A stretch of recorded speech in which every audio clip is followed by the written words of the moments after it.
બનાસકાંઠામાં ચૌધરી સમાજના આગેવાનોને માર મારવાનો મામલો દિન પ્રતિદિન વકરી રહ્યો છે। આજે આ મામલે પાટણના રાધનપુર ખાતે ચૌધરી સમાજનું મહાસંમેલન યોજાયું હતું। આ બેઠકમાં શું નિર્ણય લેવામાં આવ્યો તેના પર વિગતવાર ચર્ચા કરીએ। નમસ્કાર, હું છું જયદેવસિંહ વાઘેલા અને આપ જોઈ રહ્યા છો વીઆર લાઈવ ન્યૂઝ। સમી તાલુકાના દાદરા ગામમાં અજમલભાઈ ચૌધરીનું ગત 11 જુલાઈએ અપહરણ કરી તેની સાથે મારપીટ અને લૂંટ કરવામાં આવી હતી તેવો આક્ષેપ કરવામાં આવ્યા હતા। આ ઘટનામાં ઓગળદેવ દરબારના જાગીરભટ્ટના અનુયાયીઓએ મઠના મહંત બળદેવગીરી સામે આક્ષેપ કરવામાં આવ્યા હતા અને આ તમામ સામે ગુનો નોંધવા અરજી પણ કરવામાં આવી હતી। જો કે ચૌધરી સમાજે એવા આક્ષેપ કર્યા છે કે મૂળ અરજીમાં મહંત બળદેવગીરીનું નામ હતું, પરંતુ પોલીસ ફરિયાદમાં આરોપી તરીકે તેમનું નામ સામેલ નથી કરવામાં આવ્યું અને આ મુદ્દે સમાજમાં રોષ ફેલાઈ રહ્યો છે। અને આ જ મુદ્દે આજે પાટણ જિલ્લાના રાધનપુર ખાતે વિધાનસભાના અધ્યક્ષ શંકરભાઈ ચૌધરીની ઉપસ્થિતિમાં ચૌધરી સમાજની મહત્વપૂર્ણ મોટી બેઠક યોજાઈ હતી। બેઠક દરમિયાન શંકરભાઈ ચૌધરીએ અજમલભાઈ ચૌધરીના કેસમાં રાજ્ય સરકાર દ્વારા અત્યાર સુધી જે પણ કાર્યવાહી કરવામાં આવી છે એ અંગે સમાજના આગેવાનોને વિગતવાર માહિતી આપી હતી। શંકરભાઈ ચૌધરીએ જણાવ્યું કે આરોપીઓની અટકાયત કરી દેવામાં આવી છે, તેમની સામે પાસા હેઠળ કાર્યવાહી પણ કરવામાં આવી છે।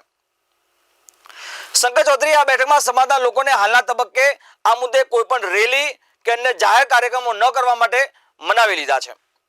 આ સાથે અજમલ ચૌધરીના કેસમાં પીડિત પક્ષને ન્યાય મળે તે માટે સમાજે 10 સભ્યોની વિશેષ કમિટી રચવાનો પણ સર્વાનુમતે નિર્ણય લીધો છે। આ કમિટી સમગ્ર મામલાની દેખરેખ રાખશે અને આગળની કાયદેસરની કાર્યવાહી અંગે માર્ગદર્શન આપશે।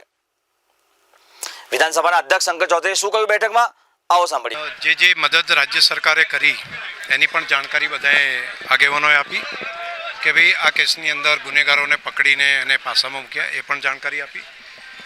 બાકી એના ઉપર એફઆઈઆર કરી એ પણ જાણકારી બધાએ સમાજના આગેવાનોએ વાત કરી આપી અને હજુ પણ એને પૂરતો ન્યાય મળે એના માટે સમાજના 10 આગેવાનોની એક કમિટી બની અને કમિટી જે નિર્ણય કરીને આપે એ પ્રમાણે, અને કોઈએ રેલી કે એની અંદર જોડાવવું નહીં એવો આ સમાજે અહીંયા આગળ વઢિયાર અને જતોડા પરગણાના સમાજે નિર્ણય કર્યો છે સામૂહિક રીતે, અને સમાજને એમને હજુ વધારે ન્યાય કઈ રીતે મળે એ બાબતે સમાજના આગેવાનો બેસીને એ સાંજ સુધીમાં નક્કી કરશે।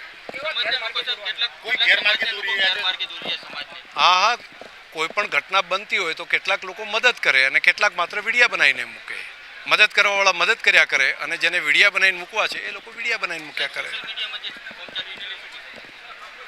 સોશિયલ મીડિયાની અંદર બધાએ જેટલું મૂકે છે એટલું બધું સાચું નથી હોતું, એની મર્યાદા સાચવીને બધાએ આકલન બિટવીન ધ લાઇન બધાએ સમજવું પડે।